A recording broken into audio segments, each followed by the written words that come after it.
Robust partnership between government and private sector remains critical for effective governance. Acting President tells Presidential Quarterly Forum.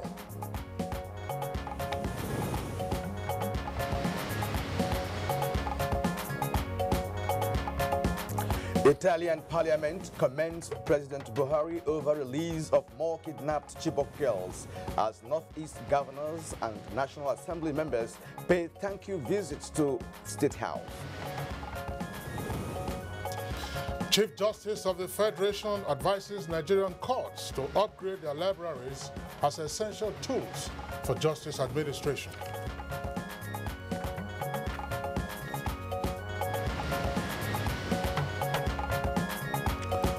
Good morning, Nigeria. Today we focus on dams development and irrigation.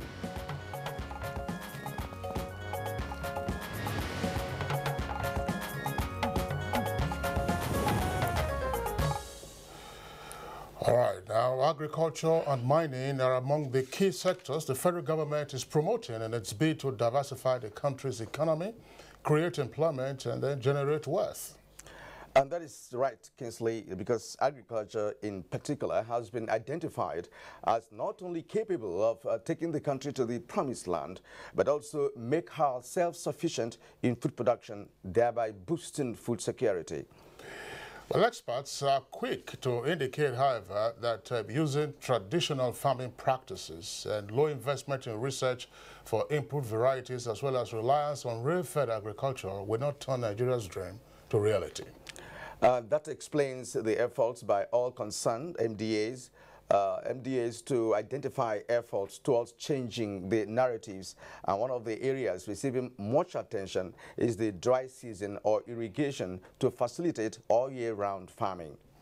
Now, Nigeria has a potential of some 3.1 million hectares of irrigable land, but the country only has plans for just about a sixth of that. That is some 500,000 hectares for irrigation.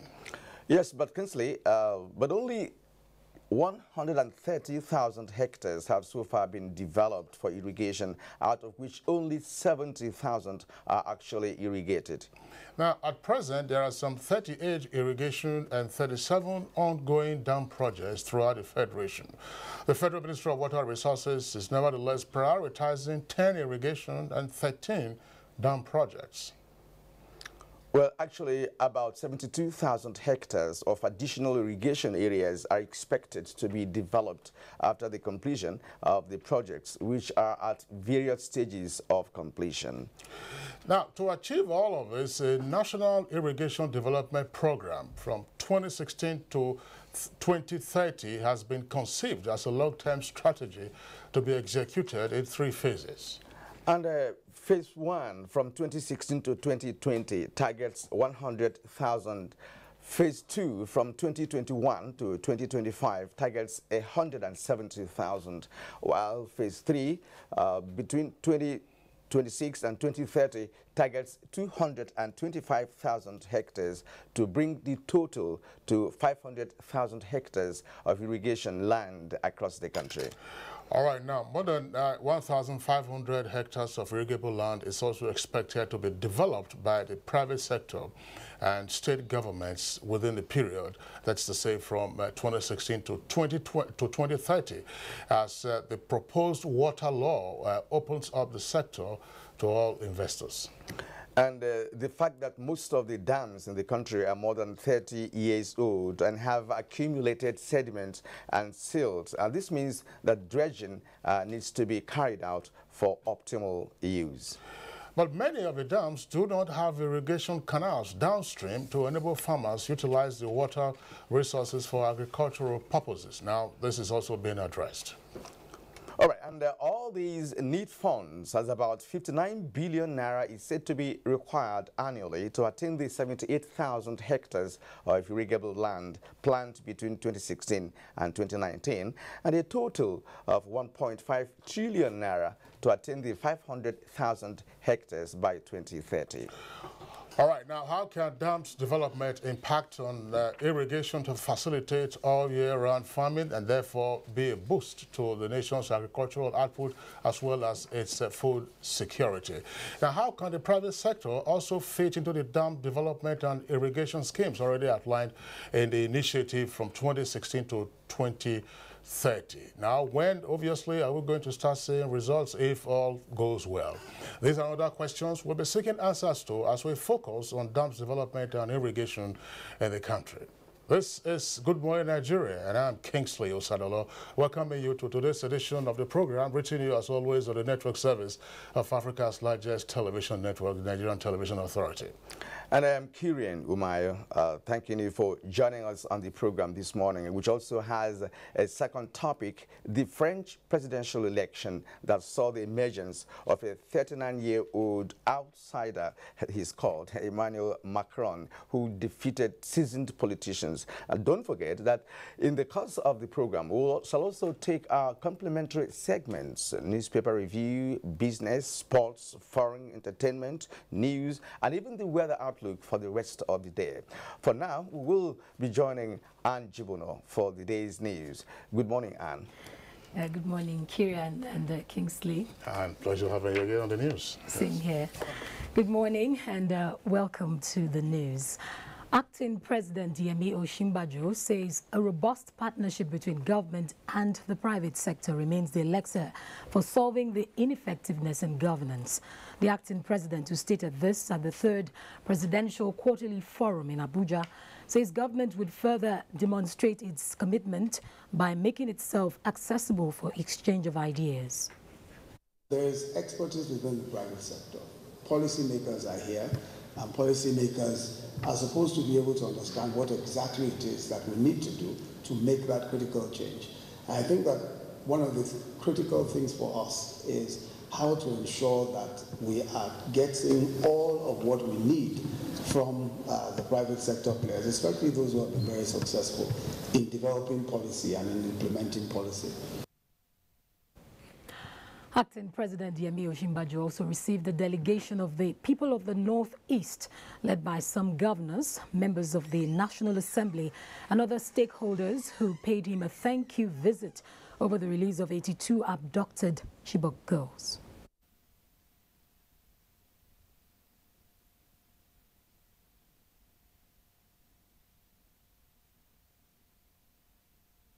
Largely on account of the fact that the international community and our development partners and those who have helped in the whole process of negotiation believe in the integrity of the president. I agree with you entirely, because I know that they recognize his genuineness and recognize his forthrightness, and I think they felt the need to help, and they knew that they didn't have to look over their shoulders wondering whether there was anything else going on. I think that has helped a great deal, and we're thankful for that kind of leadership, or leadership that shows so much integrity. And the Italian parliament has commended President Buhari over the release of 82 more kidnapped Chibok girls. The president of the Italian Chamber of Deputies, Laura Boldrini, conveyed the commendation of the Italian legislature when she visited the Speaker, House of Representatives, Yakubu Dogara. At Nigeria's side in its anti-terrorism effort, we do appreciate the effort you are doing, and we really believe that since terrorism is a threat for the entire world, we have to join forces in this regard. Borno State Governor Kashim Shettima has urged parents of Chibok schoolgirls whose daughters are still in captivity to keep hope alive as government is working towards their release. It was in a reaction to the news of the release of 82 more girls at the government house, Maiduguri. The freedom of these girls has renewed our hope and strengthened our faith in the commitment and capacity of the Buhari administration to continuously work towards the freedom of our remaining daughters that are still in captivity. With very strong empathy, I urge parents whose daughters are not part of those free suffer to keep their hopes alive and remain strong and prayerful.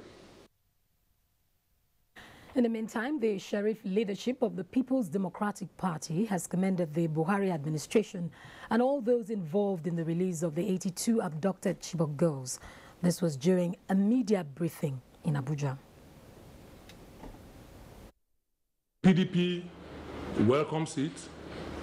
The PDP congratulates Mr. President, the armed forces who have worked assiduously for the success of the release of the Chibok girls. Well, over 600 internally displaced persons trained under the Durable Solution Program for IDPs in the northeast of the Federal Government Empowerment and Skills Acquisition Program have been presented with starter kits to enable them become self-reliant. The training was coordinated by the National Commission for Refugees, Migrants and IDPs. Looking at this just as a pilot program, we are further expanding and reach out to. We apologize for that. As part of the intended reforms in the nation's judiciary, all courts in Nigeria have been told to place priority on the upgrading of their law libraries to make them an essential tool for justice administration. Chief Justice of Nigeria, Justice Walter Onagen, made the call while declaring open the biennial workshop for judiciary librarians holding at the National Judicial Institute, Abuja. Delays experienced in dispensation of justice has been a source of concern to all stakeholders. As such, standardization of library services will engender speedy dispensation of justice. Well, that's the news for now. Good Morning Nigeria continues with Kingsley and Kirian after this break. Stay tuned.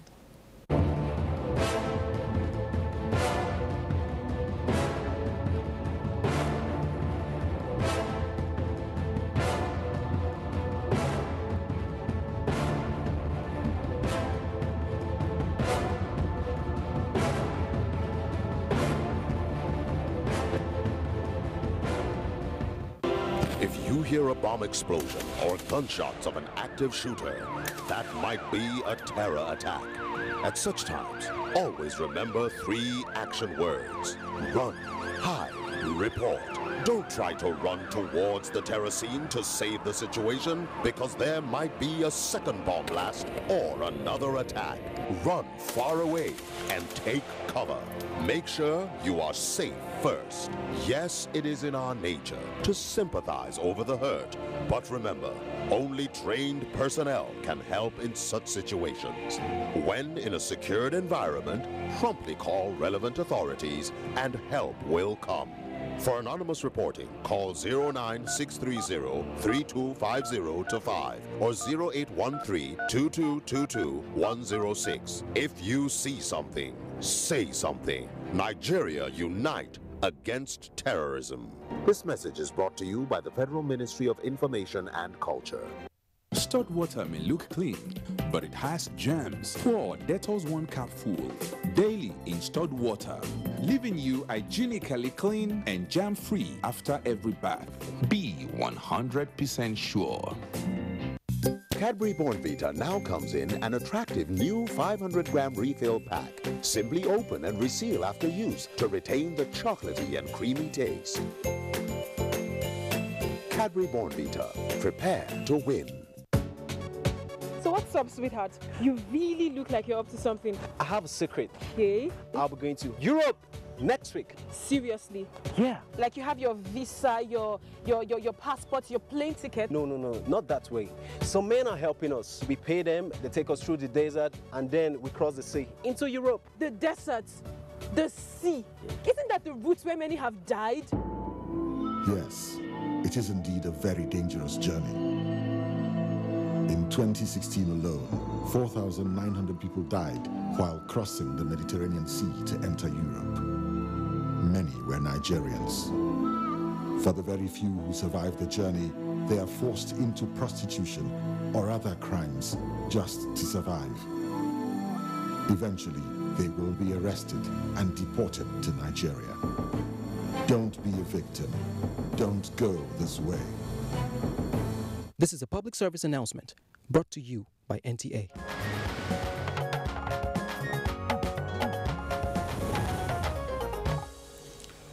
And now to business news. Nigeria sells saving bonds and the stock market sustains gains. Details on business news with Leah Kaltung Babatunde. The federal government on Monday offered for subscription 2-year savings bond at 13.18% and 3-year savings bond at 14.18%. According to the offer circular derived from the Debt Management Office DMO website, the 2-year bond will be due in May 2019, while the 3-year bond will be due in May 2020. The website said that the bond was fully backed by the full faith and credit of the federal government, with quarterly coupon payments to bondholders. The savings bond issuance is expected to help finance the nation's budget deficit. On the latest data released by the Nigerian Communications Commission (NCC), the industry regulators show that internet subscriptions stood at 90 million in March, representing a year-on-year contraction of 2.5%. The figure implies density of 48.6% in a population estimated at 185 million, placing Nigeria well above the African average of around 16% as estimated by McKinsey. Broadband penetration is currently at 21%. According to the industry regulator, at least 80,000 telecommunication base stations are required to effectively deploy 4G as well as 5G networks across the country. The International Monetary Fund (IMF) will this morning launch the April 2017 Regional Economic Outlook Report titled Sub-Saharan Africa, Restarting the Growth Engine. The report will be launched by Mr. Abebe Amro Salassi, Director, African Department of the Fund. The Nigerian Stock Exchange on Monday continued its winning streak to see the major market gauge rise by 0.7%. Next is a graphic summary of closing figures from the NSE.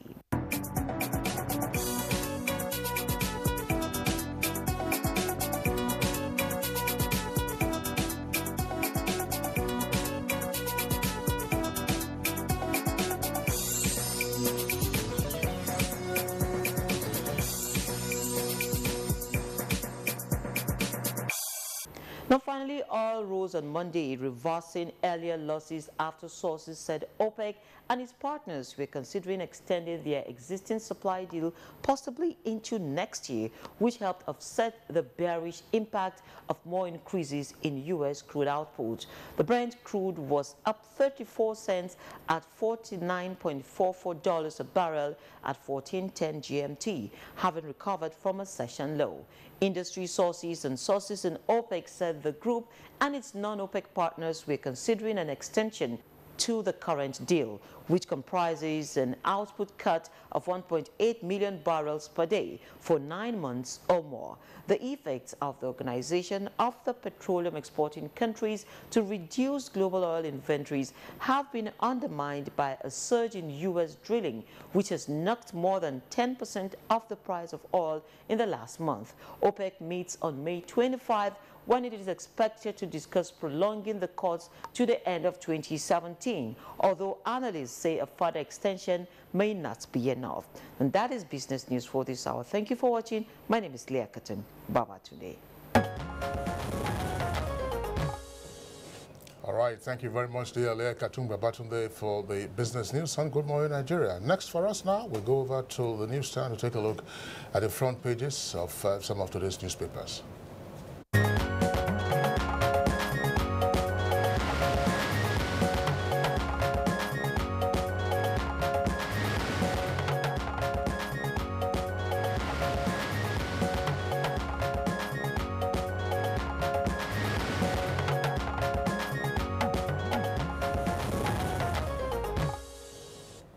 And joining us to look at the stories trending in today's dailies is our newspaper reviewer, Bayo Atuyabe. Bayo, it's good to have you again on Good Morning Nigeria. Thank you, Kirian. Good morning. Good morning, Kinsley.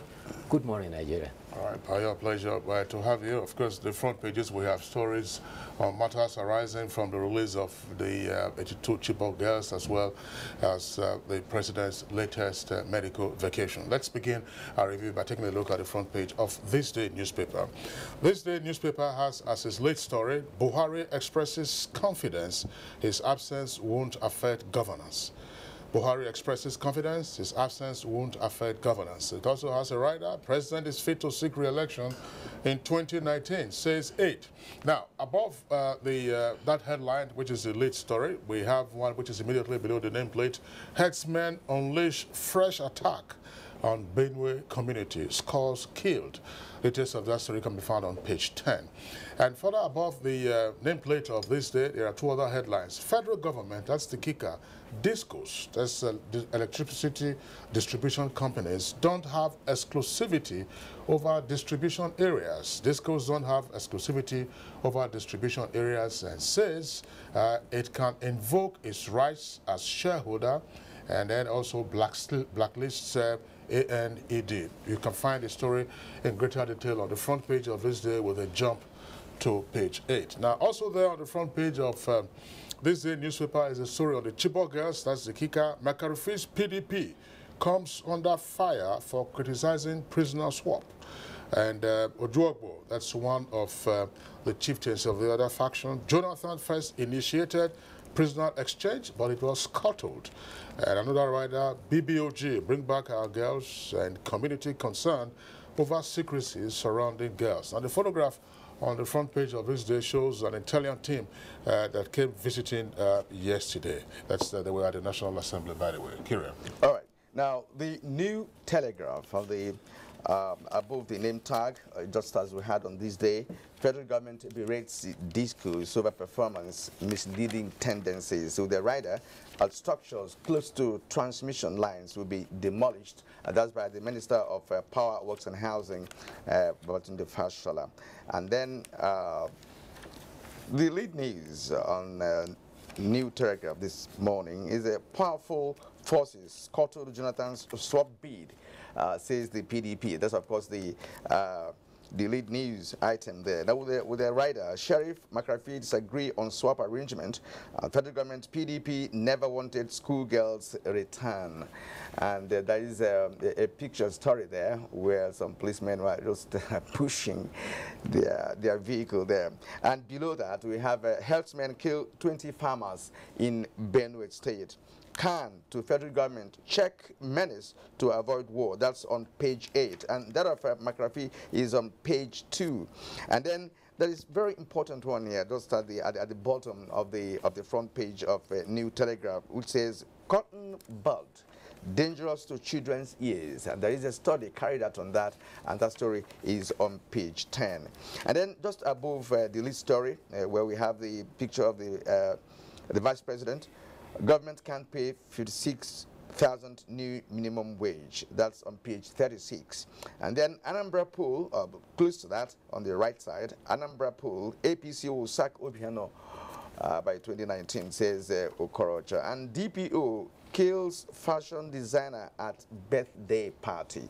That story is on page 9 of New Telegraph. Maybe Bayo has to come in here. Yes. The stories of the 82 Chibok that are released have dominated the papers, and they are mostly reactions. The federal government is now to set up a welfare package for victims of insecurity. This indication was given by the acting president, Professor Yemi Osinbajo, and he said the current humanitarian services to victims, especially Chibok community, has been grossly inadequate.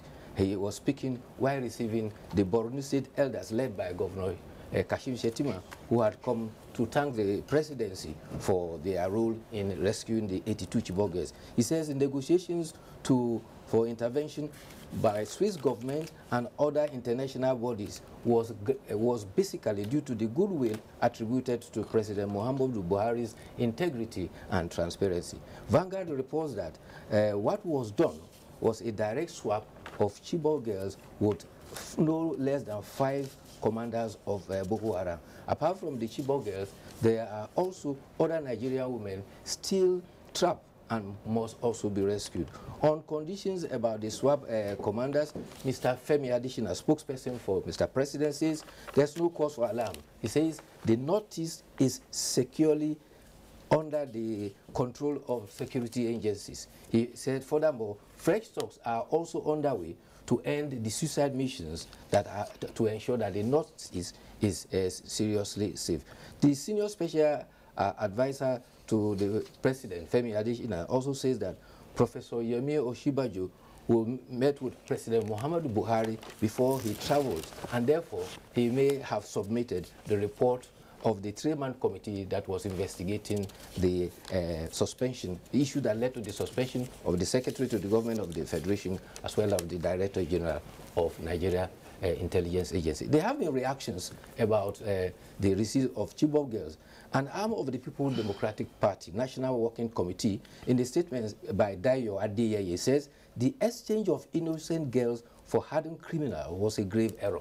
He adding that the terrorists will be emboldened to continue their kidnap to extract concession. The Minister of Information and Culture, Alhaji Lai Mohammed, described the PDP National Working Committee statement as patently insensitive to seek to douse the universal joy that met the release of the 82 Chibok girls with politics. He says it indicates that the party is not happy that the abduction that took place under its watch 3 years ago is ending. He cited instances that U.S. exchanged 5 Taliban terrorists for 1 soldier. Similarly, Israel exchanged 1,027 prisoners for 1 Israeli soldier. And therefore, this is not out of the blue. Others who spoke include the spokesman for Modu Sharif Ojubo, who says that his faction welcomes the swap for the release of the 2 Chibok girls. Lawyer Femi Falana says the Buhari administration deserves commendation for all the men and women of goodwill. Also, a former aide of former President Goodluck Jonathan, Reno Omokri, said anybody not happy that 82 girls were released must be a monster whose humanity should be called to question. So those are the series of reactions that we're getting now, yes, on regard to the release of the Chibok girls. One issue that you just mentioned that we don't have on the front pages, we don't have that story on the front pages of the papers, relating to the fact that perhaps the acting president may have, as vice president, submitted a report of his committee on the suspension of the SGF as well as the DGNIA to the president before he left. So when will action be taken on that report? Perhaps when the president returns.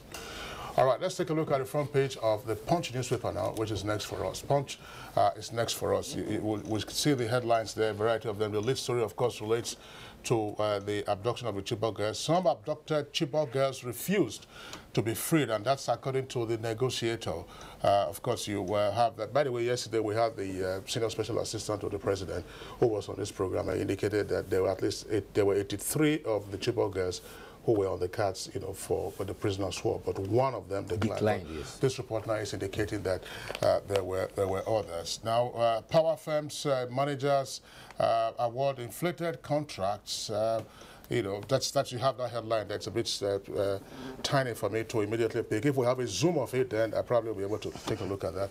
Now, let's go to below the photograph on the front page of the Punch newspaper, and then we can see the other headlines. You know, say you have the headlines there. Osinbajo congratulates French President-elect Macron, and death toll in Benue farmers herdsmen clash hits 15. And Ambode, that's governor of Lagos State, bans VIO from Lagos roads. Now, those are the headlines that we're taking from the front page of the Punch. Okay, now, finally here, we have the Daily Trust, and that's below the name tag, you have a controversy over $138 million e-passport contract.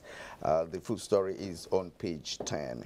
And then below that, of course, the headline, 5 Boko Haram members swapped for 82 Chibok girls, according to the negotiator. It says those released pose no security threat to the country.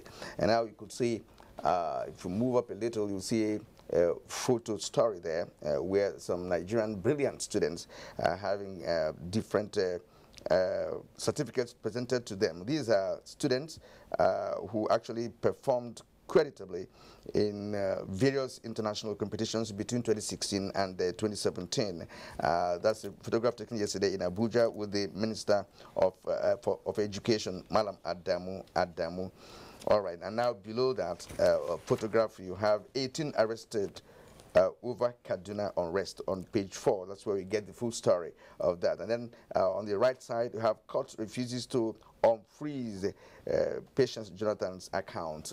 Full story is on page 6. And moving also towards the right, Saraki Dogara meet ministers NLC over minimum wage. Yes, talking about unrest, there were unrest in 2 locations yesterday.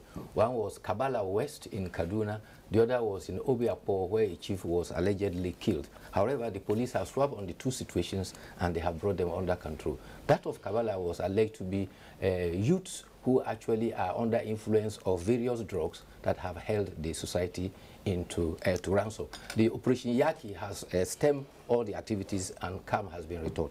Acting President has congratulated President-elect of France, Emmanuel Macron, and President Osibajo says his election is a source of inspiration and portends a great future. He added that Buhari administration is looking forward to promoting international cooperation and the advance of peace and security. The President-elect is 39 years old. He is an investment banker, and he was, for 2 years, a minister in the administration of President Hollande. There are people rejoicing around the world that this is an end to gerontocracy. He's 39. His wife is 64. Yes. So he will get geriatric advice from the other room. Well, Bayo, thanks a lot for that. What you just indicated now, we'll see how that pans out. It's supposed to be sworn in on Sunday. Yes. That's it. But we've seen that trend, of course, in Europe and America, the age of the elected leaders. I mean, Barack Obama was in his 40s, and then, you know, you move on to the Soviet Union, actually Soviet Union, Medvedev, and then you have that going on. But that's a topic that we'll be taking a look at in the course of our program. But it has its other side. Barack Obama retired now at age 55. Oh, yeah, that's right. So it has a long way ahead of him. Bayo, thank you for being with us today. As usual, we'll see you tomorrow. Thank you very much.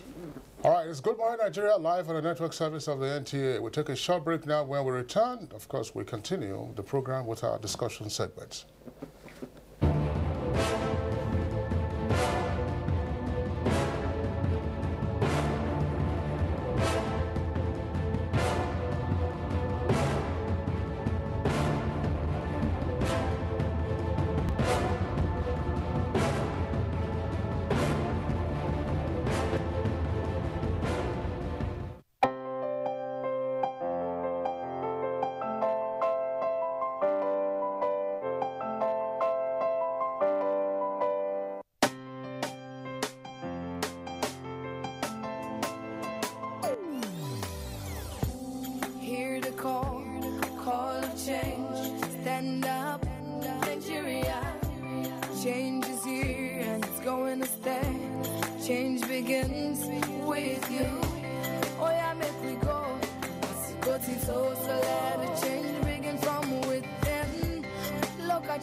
Nigerian mom powerful. I encourage my kids to learn new things, and if they get hurt, I rely on the power of my Dettol's One Capful to fight germs. My family needs protection from germs. I use the power of Dettol's One Capful to disinfect surfaces and clothes. I trust the power of Dettol's One Capful for bathing. The power of Dettol's One Capful protects from up to 100 illness-causing germs. Be a powerful Nigerian mom with Dettol. From the south-south to the northeast, southeast to the northwest, southwest to the north-central, the Future Assured project and its component, Get Involved, is restoring hope to millions of Nigerian women and children.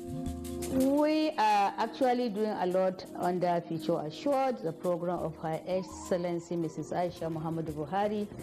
And I believe what we are doing so far is impacting positively on the lives of women and children in Nigeria, particularly those in the internally displaced camps across the nation. Get Involved supports the Future Assured initiative.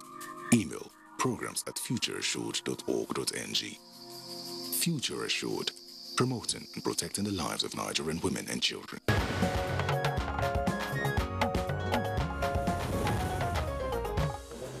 You are still watching Good Morning Nigeria on the network service of the NTA. Now, to set the stage for our discussion this morning, let's watch this backgrounder by Musbao Danwahab. Meet Shuaibu Dawa Karfi and Emmanuel Udemezwe. They are both farmers, but in two different worlds. While Udemezwe and his likes in some parts of Anambra State were forced to down tools during the dry season and resorted to hunting to get daily bread, Dawa Karfi was expected another harvest second in the dry season. Such is the potential of irrigation, making a triple where others can only cultivate and harvest once a year. Dawa Karfi leverages on Tiga Dam that supports all year-round farming in Kano and its environs, but Udemezwe has no access to such facility. His chance is only limited as irrigation infrastructures across the country have been left to deteriorate under successive administrations. While no new ones are being constructed, many of the ongoing dam projects have been abandoned for ages. More so, the available dams dotting the country under the 12 River Basin Development Authorities are not optimally put to use to improve dry season farming. Out of a large expanse, Nigeria has potential for more than 3.1 million hectares of irrigable land, but for now, only about 130,000 hectares is officially being irrigated. However, the present administration's resolve to diversify the economy with agriculture leading the line has developed a national irrigation and drainage policy which the government believes will fix the sector. In a new 15-year roadmap, the Federal Ministry of Water Resources is targeting to develop up to 500,000 hectares of land for irrigation by 2030, while private investors are expected to set up infrastructure for another 1 million hectares. As ambitious as it looks, government is not satisfied as the ministry says it has also embarked on studies on new areas to be developed for irrigation, while the River Basin Development Authorities are now being directed to focus on their primary roles of supporting agriculture and irrigation. With more Nigerians taking interest in agriculture due to the current administration's priority to the sector, experts believe that development of infrastructure will be key. And only then can equal and namely environments be created for Emmanuel Udemezwe in the east, Dawa Karfi in the north, and other farmers across the country to cultivate Nigeria to food security.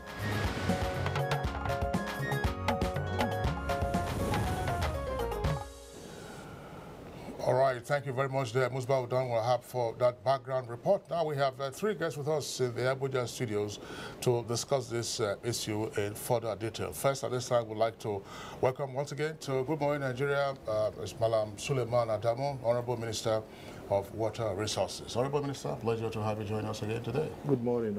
Okay. And then we also have with us in the studios Engineer Peter Manjuk, who is the project coordinator, Transforming Irrigation Management in Nigeria project. It's a World Bank assisted project, by the way. Engineer Manjuk, a pleasure to have you on Good Morning Nigeria. Thank you. It's a pleasure. Good morning. All right, and it's my pleasure to introduce Architect Kabir Ibrahim, President, All Farmers Association of Nigeria, AFAN. Welcome to Good Morning Nigeria. Good morning. Good morning, Nigeria. All right, well, let's begin the conversation naturally by going over to the Honorable Minister of Water Resources. Now, there's a development initiative 2016 to 2030 with regard to dam construction, irrigation, and all of that. My colleague and I actually bantered on that before we introduced the program. Might be useful to begin this conversation by having an idea as to exactly what we are looking at with regard to the new impetus being given to dam construction and irrigation. Thank you very much. Well, you mentioned in your report that Nigeria has a potential of 3.14 million hectares of irrigation. And over the years, successive administrations have been able to construct over 200 dams in this country. But one thing you would notice is that a lot of these dams are just lying fallow. Not much has been done beyond the construction of the dams. Although we've had successful schemes also like Kano River Irrigation Project, Bakolori Irrigation, the Middle Rima Irrigation Project. But again, those projects you find out that maybe phase 1 has been done and then subsequent phases have been left abandoned. And over the years, the dam has been underutilized and the irrigation systems have not been developed to their full potential. So essentially what the new irrigation program sets to achieve is to increase the hectarage and also that is available for irrigation, and at the same time optimize or maximize the existing infrastructure that we have, so that eventually we can have a target of up to 500,000 hectares of irrigation by 2030. Right now we have just 130,000. About 50% of it requires rehabilitation, because most of the land you go to many places, even probably the largest irrigation project in the country, the Kano River Irrigation Project, about 1/3 of it you cannot cultivate during the dry season because water doesn't get there. Thankfully, under the World Bank Assisted Trimming Program, we hope to recover that loss and even increase the hectarage. So essentially that is what we are trying to do, and for the first time we are looking at a situation whereby we have a comprehensive plan of how to put all these dams into use, or as many of them as possible. Not all dams were designed for irrigation anyway or constructed for irrigation, but for most of those that were planned and developed for irrigation, we would like to see that we extract maximum potential out of them. Who are the key drivers for this program that we've just indicated? Is it just the federal government alone, or you expect other players to come on board? And if they are coming on board, what will be their specific roles? Well, obviously, irrigation is in the main driver for irrigation is the federal government. But of course, state governments are also expected to play their role. If we recall, the Kano River Irrigation Project was actually an initiative of Kano State government in the 70s before it was transferred to the federal government. Unfortunately, I do not see states, many states have not been investing much in irrigation. You find the small pockets of irrigation projects, but no, they're not really doing much. Of course, I understand also that the cost of irrigation is very high. Developing irrigation infrastructure is very high. But technologies have evolved. It's now, there are possibilities to do irrigation schemes at a cheaper cost. I know that, for instance, states have done quite well in Fadama irrigation, where they just have to drill wash bores and put pumps and so on and so forth. But I think we need to do a lot more than that. But the one that is lacking is the involvement of the private sector. And we feel that it is very, very important that the private sector comes into developing irrigation. Obviously, the laws have not been there before, but now with the Infrastructure Concession and Regulatory Commission Act, there is a possibility for the private sector to become involved. And that is why we have recognized that in the new National Irrigation Program, 2016 to 2030, where we are trying to find a way to entice and encourage the private sector to develop as much as 100 million hectares in the next 50 years. Besides that, we get support from the donor partners like the World Bank that is supporting the trimming program with this phase 1 project that is going to last to 2022. And of course, right now already the data is being collected for subsequent phases.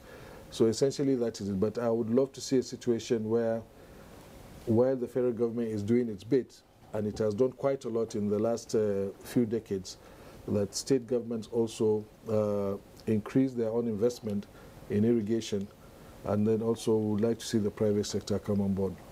All right, Honourable Minister, as a follow-up question, you've just told us that we have dysfunctional dams or underutilized dams, if you like, and again, poor irrigation system.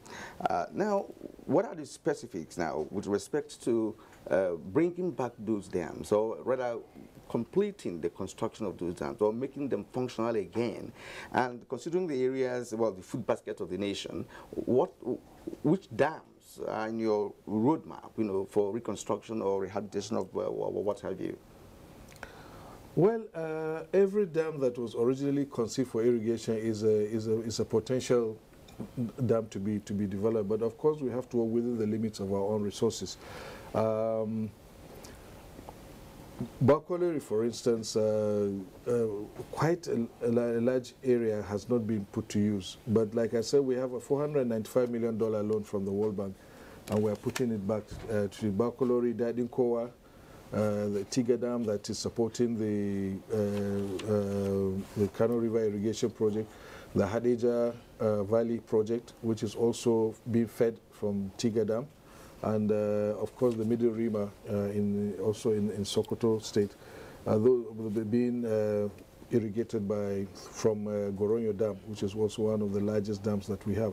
So we're concentrating on the large dams now, but there are certain dams and quite a number of them that over the years, because they have not been properly used, you know, the dam itself has a life, just like any. What a dam requires is constant flow and inflow and outflow.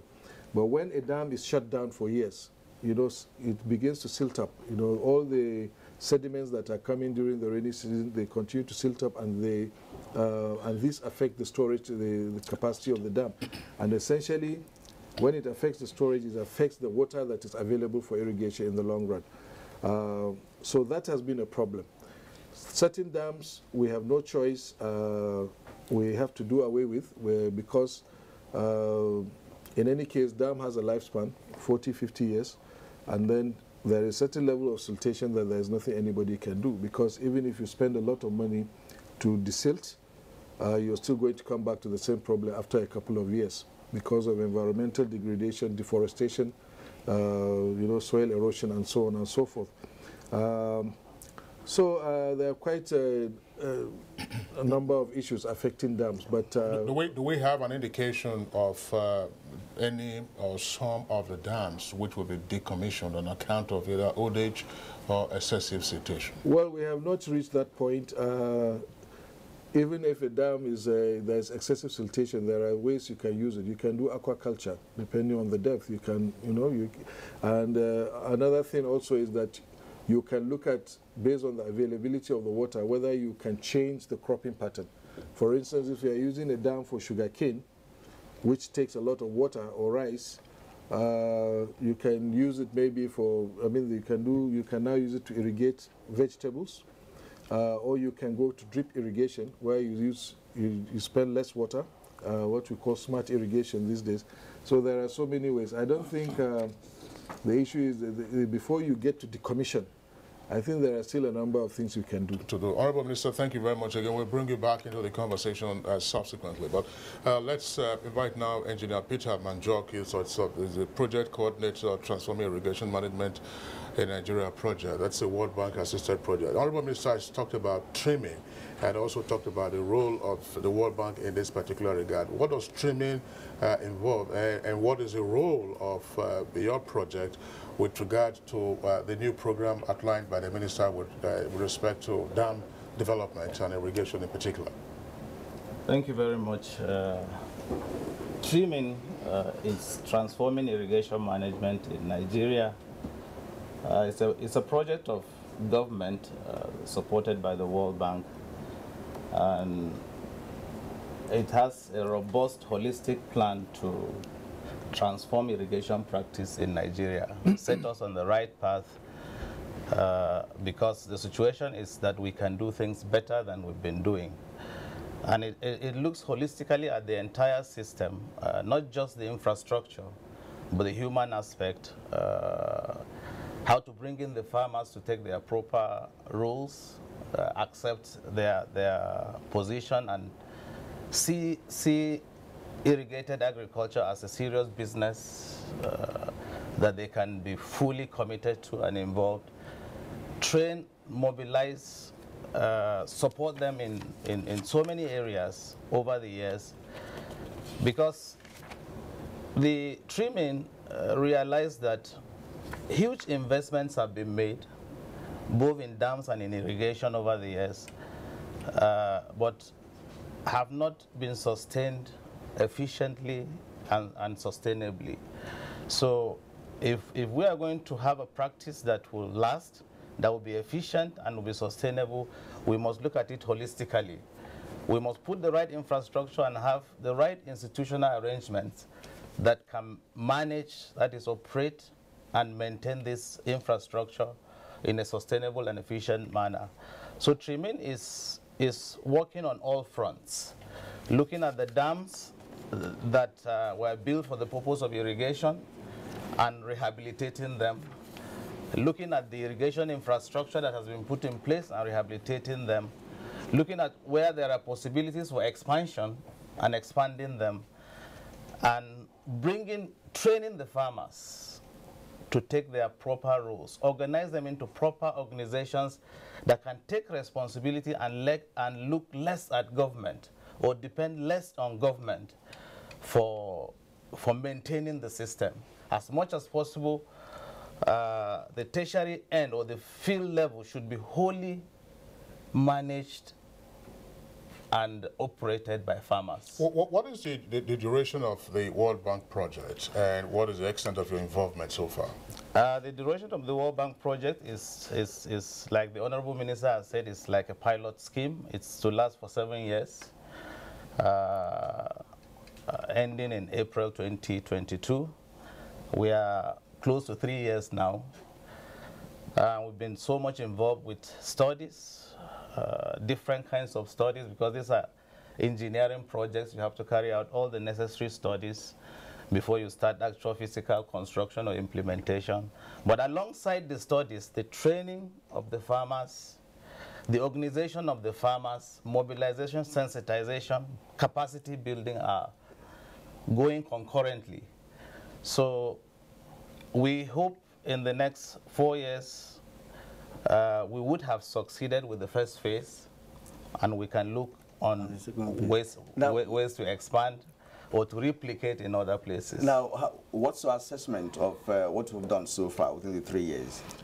I think I can say so far so good, because we've been taking it one step at a time, and we've been thorough in all that is required in the studies, supported by the bank, of course, with its experts in so many fields.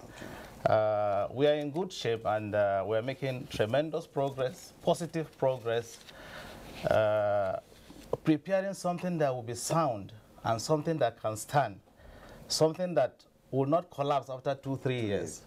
All right, so hopefully in the next 4 years we'll be talking about a complete project, that will be useful to Nigerian farmers. Now, that brings in Architect Kabir Ibrahim, who is the president of All Farmers Association of Nigeria. Well, farmers are at the receiving end in all of this, and the minister has told us about the plans that are hopefully going to be implemented to ensure that we have all year-round farming system. Now, what's your take in all of that? Are you satisfied with what is being laid down to be able to ensure that we have an all-year farming system? Good morning. Look, everything that has been mentioned is in planning stage.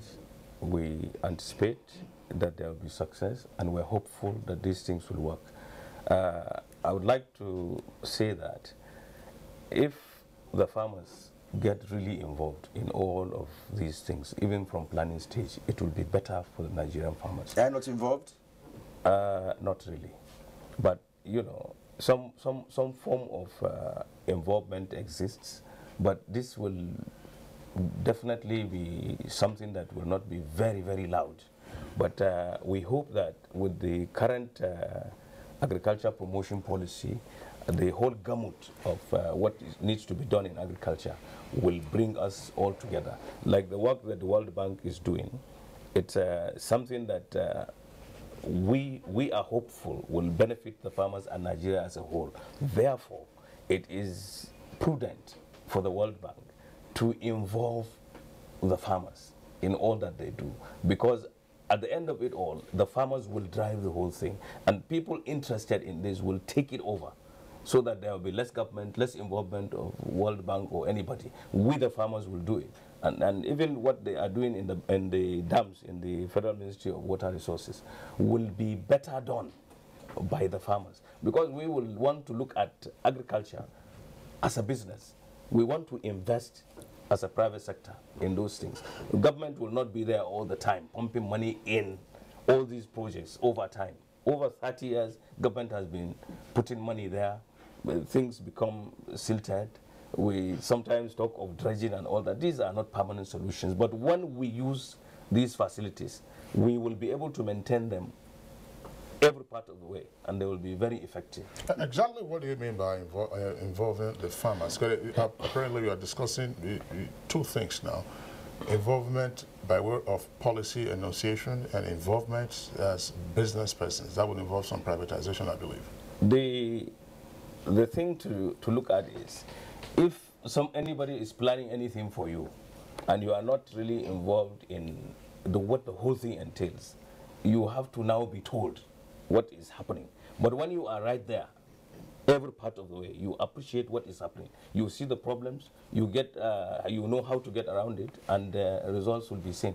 But if you know, the whole thing is given to you after it's completed, and you are asked to come in, you will have hiccups, teething problems, and all that.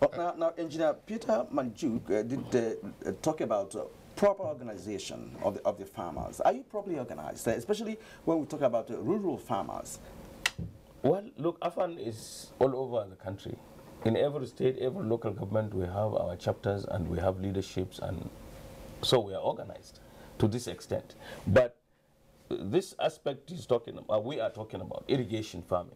You have to have the enabling environment, and that is what government and the World Bank are trying to do, both trying to do. So when that is happening and we are taken along, we will definitely cut a niche in it. All right, Engineer Manjuk, let's bring you in again. You were talking about, speaking to the farmers, it sounded more like extension services, but Architect Ibrahim, of course, is raising a very fundamental point, that this is a top-down approach that appears to be unfolding. Why are the farmers not the critical stakeholders involved in the planning and then execution and monitoring of what's going on? Thank you very much. We have two classes of farmers here. The rain-fed agriculture farmers and irrigated agriculture farmers. What the World Bank is supporting us is to have something that is like a revolution in our irrigated agriculture, because we cannot sustain ourselves with the growing population if we don't transform our irrigation practice in Nigeria. So we are concentrated on farmers that are involved with irrigated agriculture, scattered around the River Basin Development Authorities under the Ministry of Water Resources. If farmers are not the centerpiece and they are not part and parcel of what streaming is doing or trying to do, then we would have failed even before starting. So farmers are the centerpiece, and we are not only training, mobilizing, sensitizing them, we are also supporting them, building them in different strata of associations like the water user associations, to be able to take complete responsibility of their affairs, to be able to sustain these schemes at farm level without the involvement of government. We've organized, it's a long process. It's taken a number of years. We've taken them to other parts of the world. We've taken them to farmers. I mean, we've taken them to other parts of the country that are successful. And the program also is supporting them, because if you start something new, you don't expect it to be able to fund itself. So even when it comes to funding, these associations that are being set up, that are being trained, that are being built to be what they are supposed to be, are being supported also financially to be able to stand on their feet. It's just that we are probably at the initial stages and we have not gone so far. If not, the results will be seen, and our irrigation practice everywhere in the country will be such a robust practice that is the envy of anyone to see. And honestly, the farmers in irrigated agriculture, as we are working, are fully involved from the beginning, from inception, from conception, and we are now in gradual development of the project, and they are fully Architect Ibrahim, President of All Farmers Association, you just listen again to Engineer Manjok. Let's dispense with this point and then move on to other aspects of this conversation. Is it necessarily the case that you're probably not aware of what your other members are up to? Look, on the scale that they are operating, it doesn't impact the Nigerian farmers, to the extent that we want. I am aware of so many things that are happening in irrigation. I'm even aware of some involvement of the central bank in some of the irrigation projects. I'm aware of some development. Some farmers have told me their experiences and all that.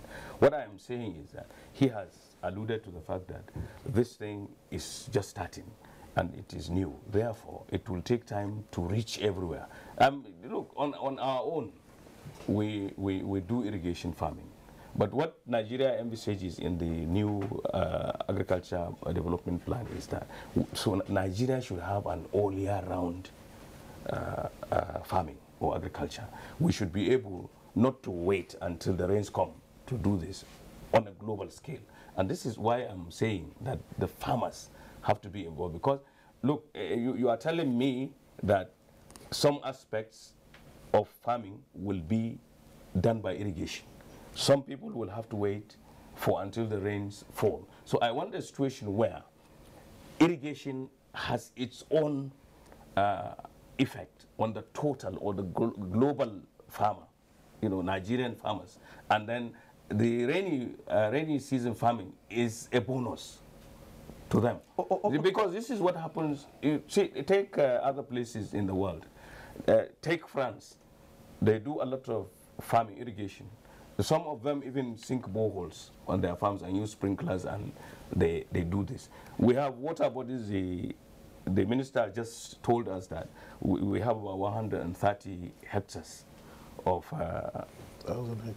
irrigable land, or the potential for the dams, and we want to increase it to about 500,000. But Nigeria in itself is thinking of 3.1 million hectares. Today, we are nowhere. The irrigation farming is infinitesimal. You cannot touch it. It is only on vegetables and things like that that is impacting the nation. Yeah. We should be able to grow the energy components. Isn't that the very essence of what the minister was talking about? Because if you decompose or break down the National Irrigation Development Program, the whole idea is to gradually expand the hectarage for irrigation. So doesn't that come into sync with what this is why I said we are hopeful. We look forward to that, and we embrace it. Architect Ibrahim, I think you have something to explain to us here. What can be done? Right, from what you have submitted, it does seem that you are not really being carried along in all of this. Now, we are talking about two types of farmers, according to engineer here, who is saying that we have irrigation farmers and we have rain-fed farmers. Now, in your opinion, what do you really have? Are some of your members just waiting for the rains to come for them to farm, or do you think something else should be done? In what you have been saying, it does seem that people need to be engaged, to be directly involved in what. So what can government really do?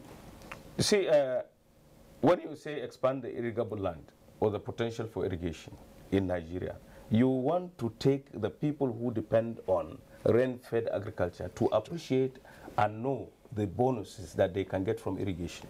So once the people know it, we can disseminate this information to the farmers that, look, go and imbibe this culture. Go and get involved in it, so that the whole system will benefit from it. But when I live in Goronyo area and the population there, when you look at Nigeria, only those people are there and they take part in it. And then there is a potential for a dam in some parts of, let's say, Kasana. And we, the farmers, know that you derive a lot of benefits from irrigation. We will agitate for the dams to be created there so that you expand what the minister is talking about. All right, you already have an example of that around GBA Dam, I believe. Yes. That's in Katsina. But, Honorable Minister, again, you listened to the comments made by the President of All Farmers Association, as well as the engineer, in charge of the World Bank project. Now, what's your take on this? Are the farmers on a fast-forward motion expecting, the immediate benefits of, having proper dams and irrigation, or there is a step-by-step stage in which they are not being, as the allegation insists, they are not being carried along, so they do not know what to expect? No, I think we need to clear certain things here. First of all, the trimming project has looked at the irrigation practice in the country over the years and came up with a pilot program, and it selected 5 major irrigation schemes in the country to use them as a model to transform irrigation in Nigeria. So let's have that. And in that Goronyo or Kano River irrigation, there are as much irrigation farmers as there are wet season farmers. But what we are talking about is the problem is during the dry season you see a lot of fallow land, or because there is no free water, water is not flowing because of lack of rehabilitation and so on, and there are problems. So that is one issue. And then, because being a pilot program, it's involving already most of the infrastructure is existing in those places. So what it's trying to do is, I think the main thing is capacity building. Of course, they are rehabilitating the dams and the infrastructure. Then they have to do capacity building, creation of the water user association. Most of these people already have, or most of these farmers already have water user associations, but are they doing the right thing?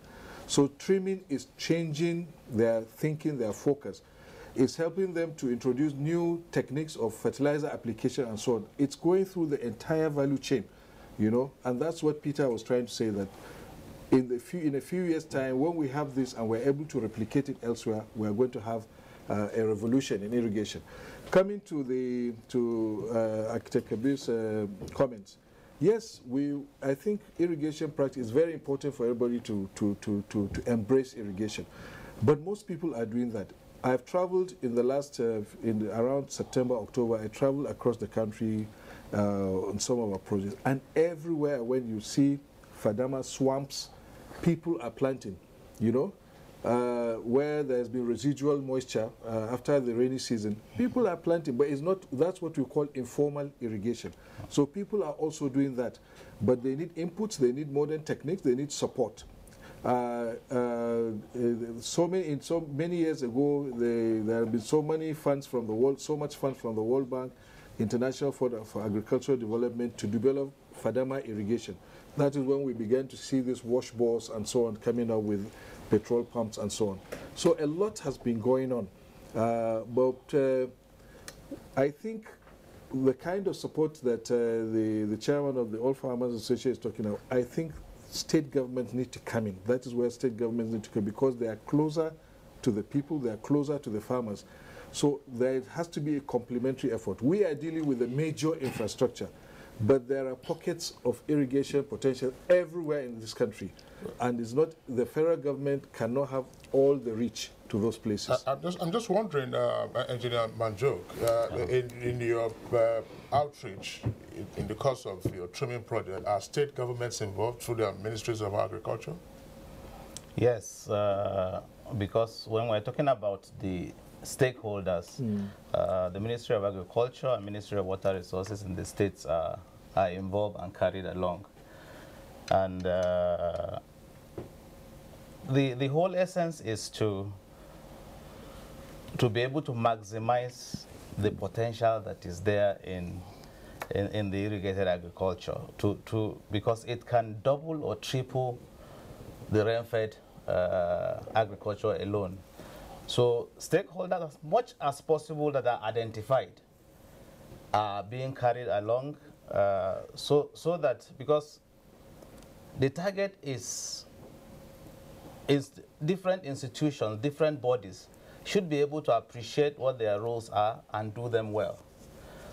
Should be able to appreciate where they need to lend a helping hand and support the farmers, So the state governments are excited about trimming, and they are also partnering, some even offering to do some things to support their farmers to succeed.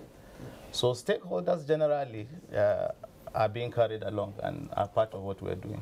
All right, I'd like to come back to you, the president of the Farmers Association. Now, the minister has said here several times, that the states need to play a significant role in ensuring that whatever is coming from at the federal level trickles down to rural farmers who are basically based in the states. Now, what, in your opinion, should be the role of state government in all of this? And again, are your members benefiting from whatever agricultural program that states have? Oh, definitely. The states own the land. The farmers are in the states. There are so many projects going on. Our people are involved in them. They take part in them, all right. But what I am saying for Nigeria to do is that the farmers, all of us, should have those options. That's what I mean. The thing should be expanded. Just like the total cultivable land, about 84 million hectares or whatever, and only about 40 of it is in use.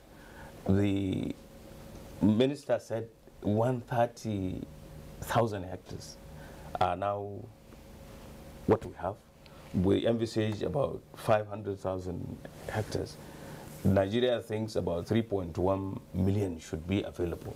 I am saying that for this to effectively impact on agriculture and Nigeria's economy, we need to do more. We are like Oliver Twist. We are asking for more. We are not saying nothing is happening. All right. And what is happening? Yeah, Architect Ibrahim, thanks a lot. Again, let's go over to the Minister of Water Resources. The National Irrigation Development Program is a 15-year agenda, 2016 to 2030. We are into the second year already. From your conceptualization of the program, what would be the critical success factors to realize its intended benefits? Honestly, there is just one: funding. If we can get the funding, and funding means not only government funding but also investment from the private sector. We have the National Water Resources Master Plan, and for the entire water resource sector, that has identified all the potential areas that the 3.14 million hectares.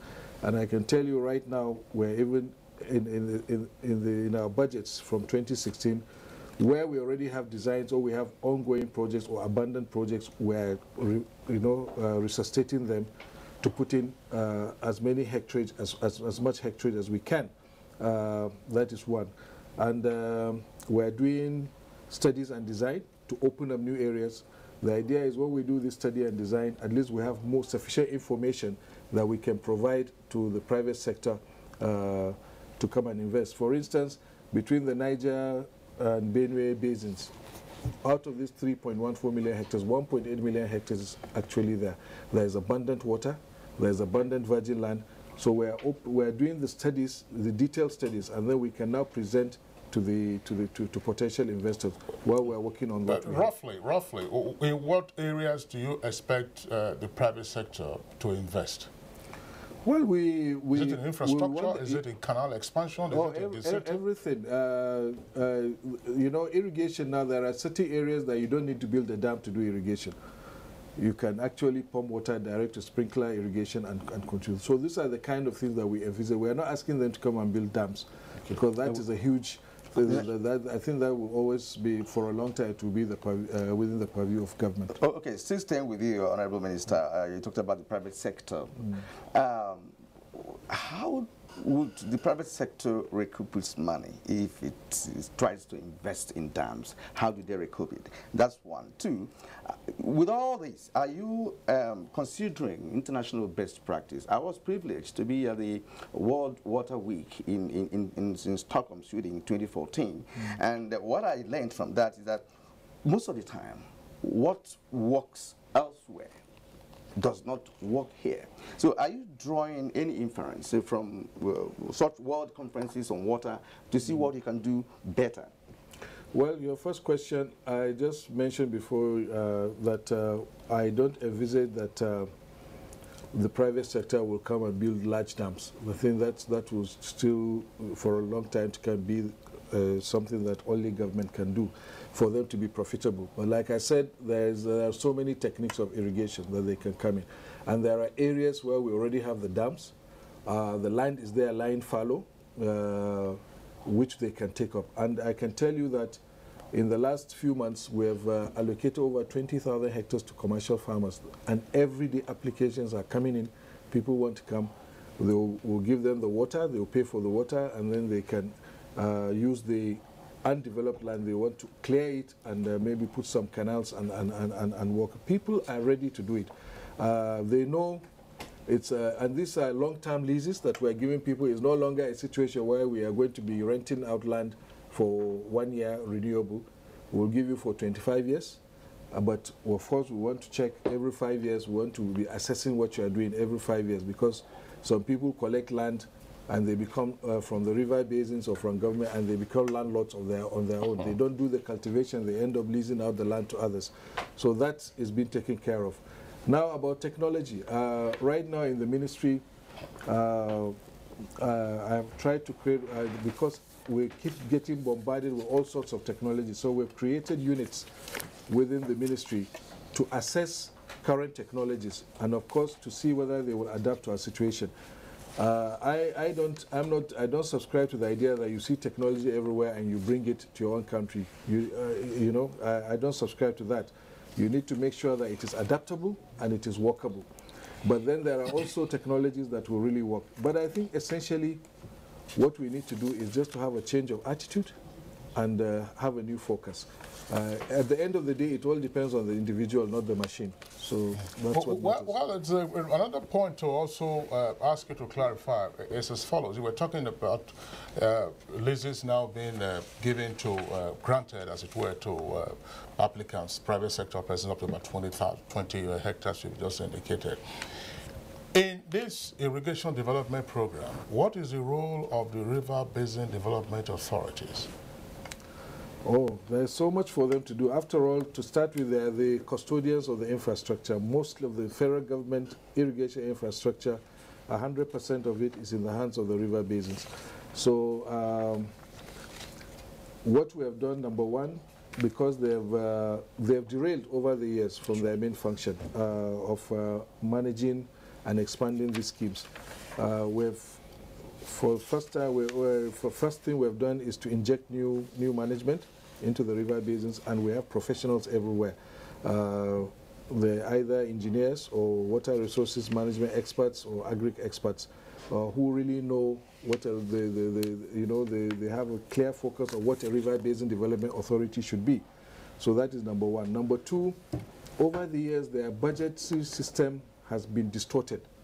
You find river basins doing schools, doing street lights, doing erosion control, and you look at their budget, there is hardly anything related to irrigation and agriculture.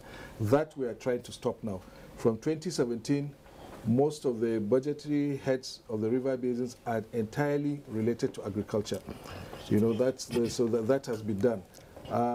Thirdly, we have restored agri extension services. This was not for many years ago. I think it was stopped, but we have restored that so that they know that their primary purpose is to support farmers. Essentially, that is the main purpose of river basin development authorities. At some point, the BP, that's the Bureau of Public Enterprises, was contemplating either the commercialization or privatization of the river basin development authorities, and we actually had the officials on this program discuss that. Now, from what you are saying and what you are doing with the river basin development authorities, would that commercialization or privatization be put on hold in the meantime? No, absolutely not. In February last year, we set up a committee on revitalization of the river basins, and we, for the first time since 2016, we I inaugurated the National Council of Privatization Steering Committee of River Basin Development Authorities, which worked and submitted a report. We are not privatizing the river basins. We are starting with partial commercialization and then going to full commercialization, but certainly not privatization. And that is in the works. Part of the agenda of this new management and this administration is to commercialize these river basins. And the whole thing is still, it's work in progress, but we are not abandoning that. All right, you are still on to Good Morning Nigeria on the network service of the NTA. Now it's time for us to look at how people are reacting to this morning's conversation through tweets. And I have the first one here, Arushla Ahog Lord. That's a good one. How many dams do we even have in Nigeria? And then this is from Dele Jack Solomon. It says if the Nigerian government harnesses its dams in the Niger Benue Trough, Sokoto and Chad basins and others, it will ensure the availability of food. All right, there is this from Sani Michael or Michael G. And he says, if the burning desire to revive agriculture must work, then development of dams and irrigation will be key to actualizing our dream. Festus Akimboyewa tweets, while large dams for irrigation will improve food security, government should support farmers to own low-cost, small-scale irrigation system. All right, from Musa Edward, how can the government of the day revive some of the dams lying dormant? Another one from Dele Jack Solomon is that it is imperative for government to start planting of trees and controlling pollution, as climate change effect is evident in the shrinking of dams. And more from Sani Michael or Makoji. Until we holistically move from crude form of agricultural practice to modernized type, our agricultural practice remains in comatose. And Clifford Agogoesi tweets, now there are rivers and rivulets in Imo State around which dams could be built and irrigation encouraged. He goes ahead to list the places, Urasi, Ezize, etc. I hope the inflection is right. And then Emmanuel Damina says, now that the country is re-emphasizing agriculture, the construction and the renovation of dams should be a priority, and also supply of farm tools. Dele Jack Solomon again, this is the last one I'm taking. Irrigation would enhance complementary agricultural water management for the development of all agro-sector, thereby enhancing food security. All right, now these are some of the tweets that we have in the meantime. Just before we bring in the other guests, two other guests to get their closing thoughts on this, back again to the Minister of Water Resources. Yes, our focus in this conversation this morning has been on dam development and irrigation. But one of the other points that we have also heard over time is that dams ordinarily should serve multi-purposes. You have dams for agriculture, which is irrigation. You have dams for industrial use. You also have dams, for electricity power generation, and in particular, dams for domestic water use. So if we are proceeding with this irrigation development agenda that we have for the next 15 years, are we therefore excluding these other potential multiple uses of dams? Not at all. Like you said, there are many purposes for dams. There are dams. Some dams have been built purely for water supply. There is even no land for them available land for agriculture. There are dams that are for hydropower, and they could continue to be used for hydropower. There are those that are multipurpose. It all depends on the terrain. It depends on the availability of the water. It depends on how they were designed. And the way they were designed is how they will be used. Unfortunately, we have built so many multipurpose dams, but the problem has been when we build the dams, we stop there. So maybe of course, under the National Water Resources policy, drinking water is #1 priority. So sometimes when we have these dams, there is already available water for drinking, then we stop and forget about that. So we can also use it to eat, or we can use it for fisheries and so on. So I think there is no conflict. But what is essential is that there must be a complete water balance. If the water available cannot support drinking and agriculture, hydro is okay because you are not actually consuming the water. You are just using the energy of the water and draining it down, and can still be used for most of the time. It doesn't affect downstream activities. But the conflict is between drinking water and irrigation water. And normally when you design a reservoir very well and you use it effectively, that shouldn't be a problem. Lisa, there are also multi-purpose dams. What about Goroyo Dam? Could you bring us to speed with what's happening in Goroyo Dam? Goroyo is one of the largest earth dams we have in the country.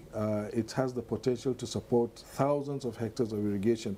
Again, this is the problem. First phase of the irrigation system was provided, but in subsequent years abandoned. But there's an ongoing program now to increase the hectareage. It's still part within the program of the irrigation development. But the key problem of Goroyo is there are some safety concerns. There's excessive leakage, and I know that the World Bank, under the trimming program, has recently conducted some safety studies. And when the report is out, we'll begin to take certain measures. But it has a huge potential that we have to maximize, and we're working on it. All right, Architect Ibrahim, let's get your thoughts on this. Well, while the government and other stakeholders are proceeding with the irrigation plan for 2016 to 2030, there are some dams, existing dams, that we can immediately see. And what the concerns, Bakalori Dam, for instance, I mean, we started under the Shagari administration, and there are still issues with that, you know, the extent of coverage and so on and so forth. What would you like to see done? That is to say, the low-hanging fruits with regard to dams that can be immediately either upgraded or revitalized for the benefit of your farmers, while, you know, the longer-term issues are dealt with. The minister has said that they are looking at all these dams. The government is making effort to, you know, expand the irrigation schemes, educate our farmers all around there. The World Bank is doing something to show the farmers how to do it better. I'm sure they are working on those existing facilities, and they have just started. 2 years maybe, in the next 4 years, according to the World Bank, would be able to pluck those hanging fruits. Now you are a man of the people, yes, the farmers themselves, and you've talked about not being directly involved in all of this. Now, what would you like to see, on behalf of your colleagues, what would you like to see going on in terms of do you have some dams you would prefer, the trimming and all of that to begin with, that would be more beneficial to your fellow farmers? Now, what would be your contribution if you are brought into the picture to say, look, what would farmers want us to do in respect of all of these plans and arrangements to make it better for all of you? See, we have no choice. The systems that are in existence, you need to expand the irrigable land around them. You need to make them work better. You need to encourage our people to partake in the use of those resources. This is my desire, this is my hope, this is what every farmer would require, this is what would make us smile to the banks. So I want us to look at all the existing facilities first, make them work very well, and then if you want to do others, do them by all means.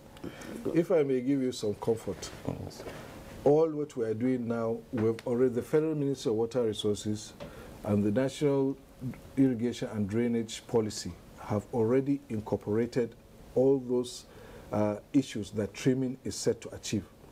And moving on, and including what our river basins are doing, the management of our river basins, everything we are doing is going to follow the principles of this trimming. So you are likely to begin to see the results even faster than expected. I can assure you that. All right. All right. Well, gentlemen, we'd like to thank you. That's the much that we can take. We have a second topic to discuss on the program this morning. We'd like to thank Engineer Peter Manjuk, Project Coordinator, Transforming Irrigation Management in Nigeria project. It's a World Bank project. Engineer Manjuk, thanks a lot for your contribution. We also would like to thank Architect Kabir Ibrahim, as President of Farmers Association of Nigeria. Always a delight having you. Good morning, Nigeria. Thank you very much. And of course, last but not the least, Madam Suleiman Adam, Honorable Minister of Water Resources. Thanks a lot for being here today, as always. Thank you very much. All right, so it's Good Morning Nigeria, live on the network service of the Nigerian Television Authority. We'll take a short break now. When we return, we'll be dealing with the outcome of the French presidential election. People are supposed to help people. But people help people and end up wishing they never helped anybody in the first place. So this is what you people do. Okay? You people spray stolen vehicles. I know that. In a world of give and take, learn what it takes to give, and the world will be filled with people who value what has been given. Now my ancestors, all of them, let God bless you. Until then, there may just be no help. Professor John Bull, your rib-cracking comedy, takes a look at issues arising from charity and compassion this week. You know from the bottom of my heart, I love you. And there's nothing I will not do for you. But it's not everything. Zuzukweba, with your cap like plate for soup. Damn. Showing at 8:30 p.m. every Tuesday and Friday on NTA Network International and Star Times. Over and out. Brought to you by Glow. Welcome to the new speed of life. To the outer framers, the fringe goers, you don't need to hide anymore. Try Dettol Even Tone. It cleans and helps to reduce the appearance of blemishes, giving your skin a healthy feel. Dettol, be 100% sure.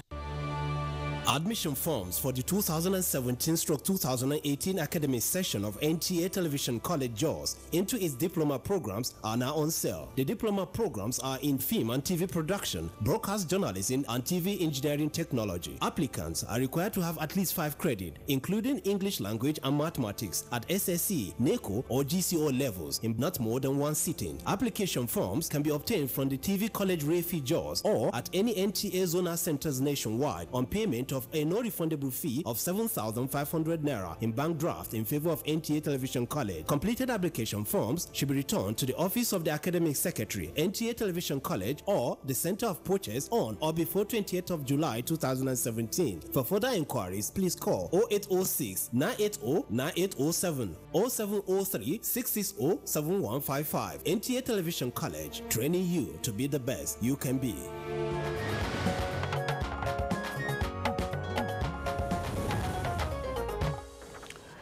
Welcome back. It's still Good Morning Nigeria, and it's my pleasure to introduce our next guest who will be discussing our second topic, French presidential election. Ambassador Akin Fayomi, former Nigeria's ambassador to France and Monaco. Thank you for coming, sir. Thank you very much.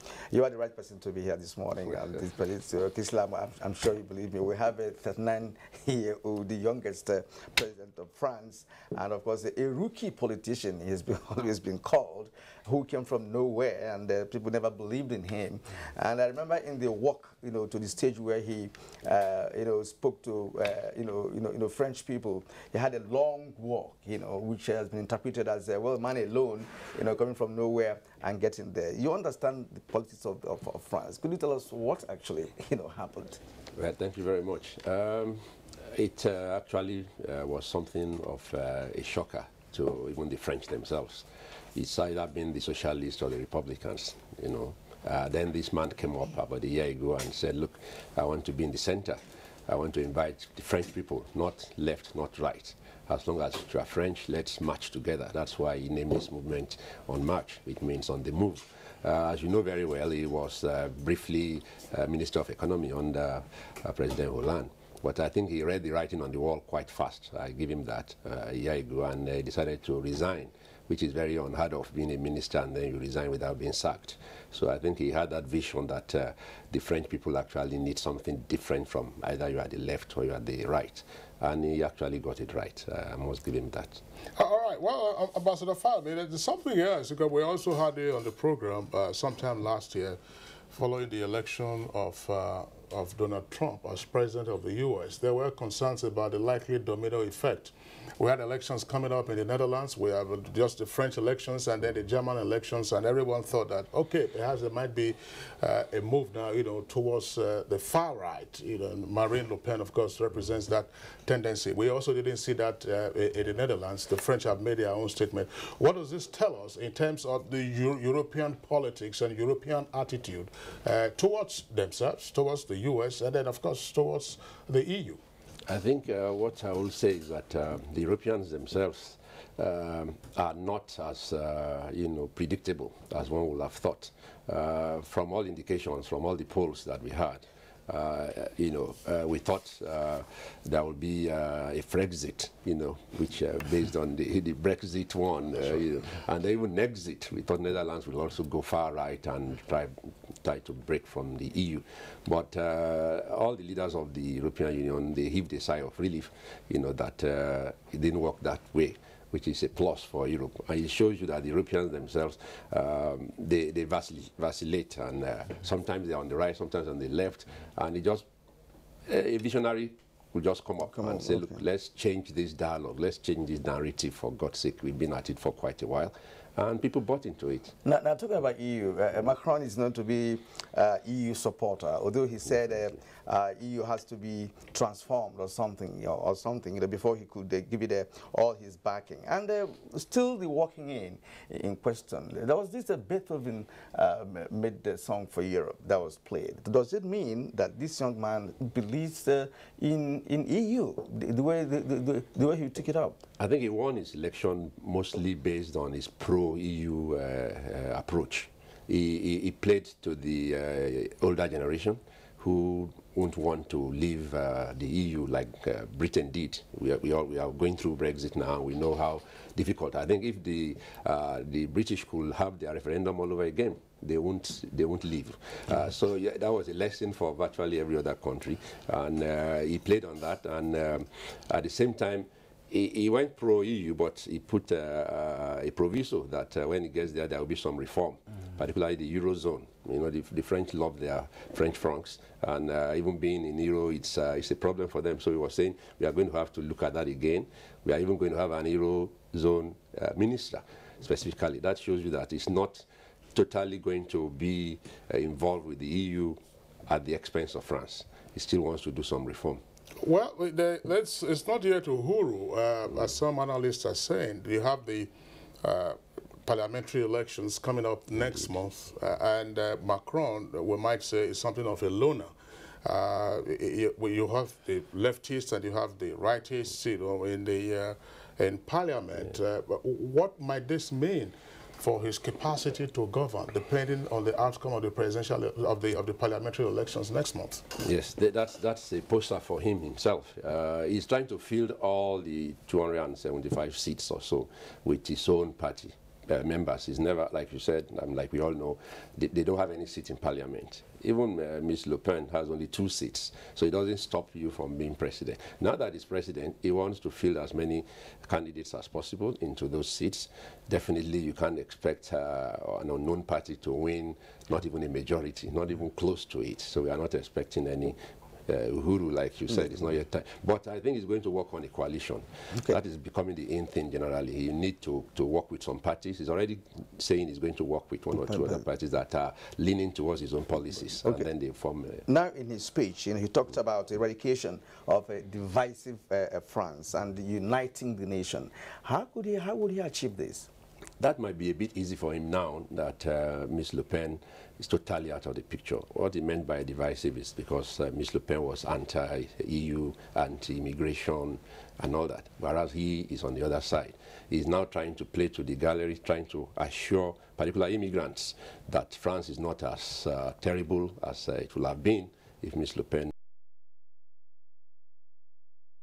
So that's quite substantive. That means some people agreed with her anyway. So that's what he was going to have to try to bring them on board to toe the line of his own party Can politics. we, Ambassador Fayame, can we speculate on what a centrist French president might have as his disposition towards Africa and ultimately towards Nigeria? I knew that would come. I don't really expect any change in terms of French approach to Africa and to Nigeria in particular.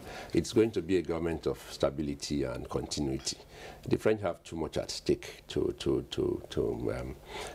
risk annihilating Africa and Nigeria, particularly with their largest trading partner in sub-Saharan Africa. So definitely he's going to continue with the... He was economy minister before, so he knows the politics and the policies.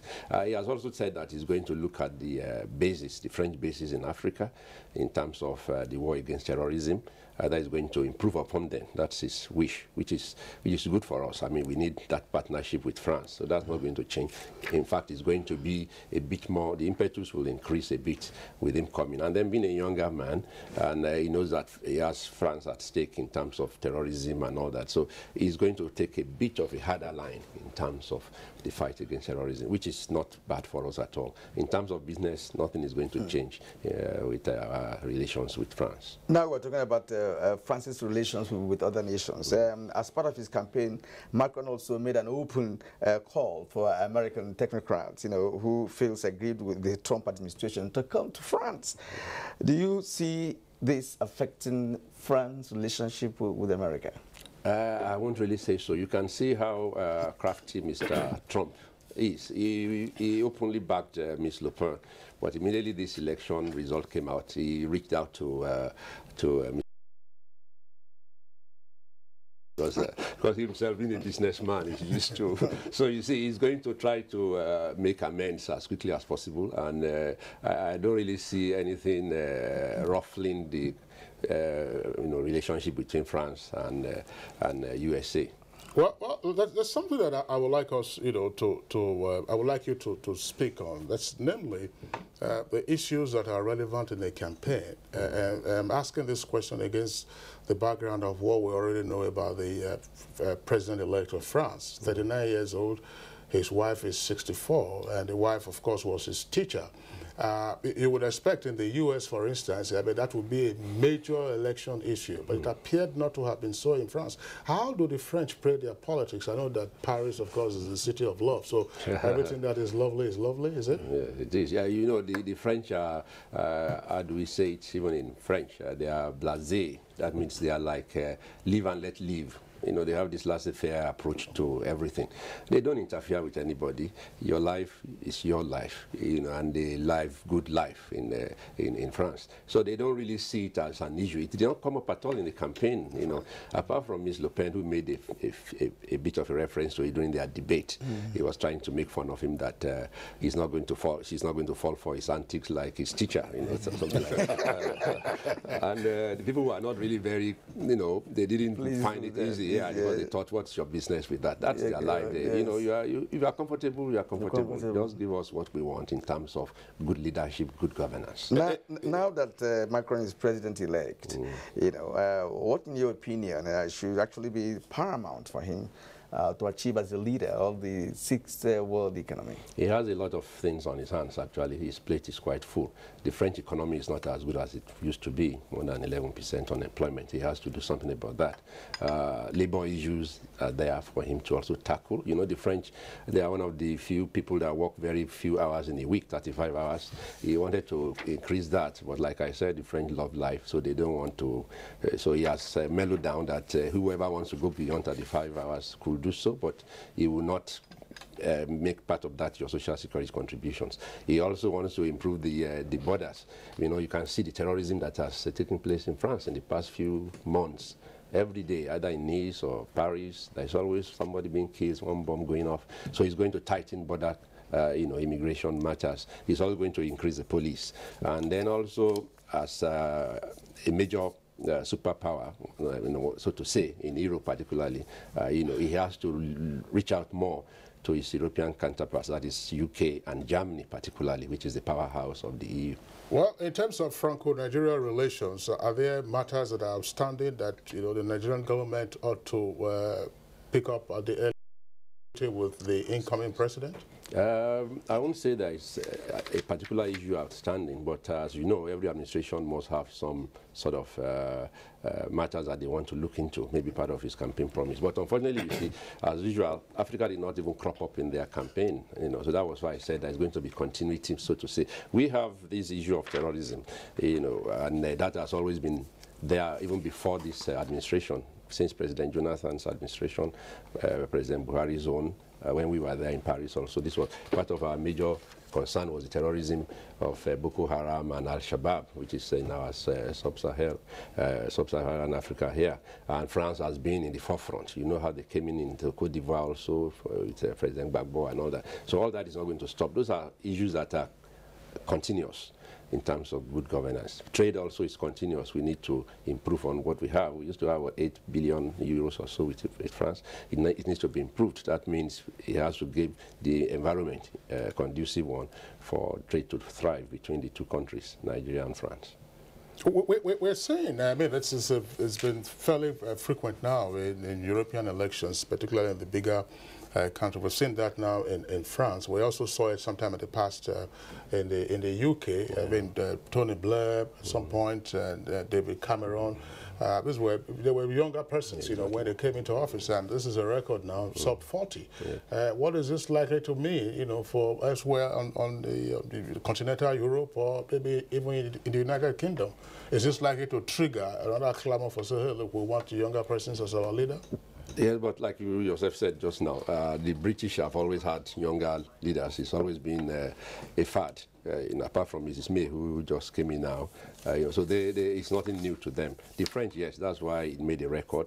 How I wish that will trigger something, you know. But like you see, you know, in the U.S., we've had young presidents all along, and then there come Mr. Trump, 70 plus. So you can see that these things don't have any control. You know, it can go any way it wants, as long as the policy you have, it's good for the for your country. I wish it could be like that in Africa. We have too many old men around the place. You know how you know, somebody was tweeting something around about age that this Macron was not even born when some of our African leaders became president. all right, Ambassador Ake Fayomi, please, I would like to thank you for being part of our program this morning. Yes, your submission has been very educative. Thank you. Ambassador Ake Fayomi, the former Nigeria's ambassador to France and Monaco. Thank you once again for being part of Good Morning Nigeria. Thank you very much. All right, now we move on to our complimentary segments, and we're looking at sports. Chelsea is just one win away from clinching the 2016-2017 English Premiership Championship. Plus, of course, the Nigerian national team has made a selection of players to take on the Bafana in one of the Cup of Nations qualifiers. Let's go over now to our sports desk. Good morning and welcome to sports. Returning five-time Grand Slam winner Maria Sharapova finally met with Eugenie Bouchard after the Canadian called her a cheater and suggested she should have been banned for life after failing a drug test. Eugenie Bouchard outlasted Maria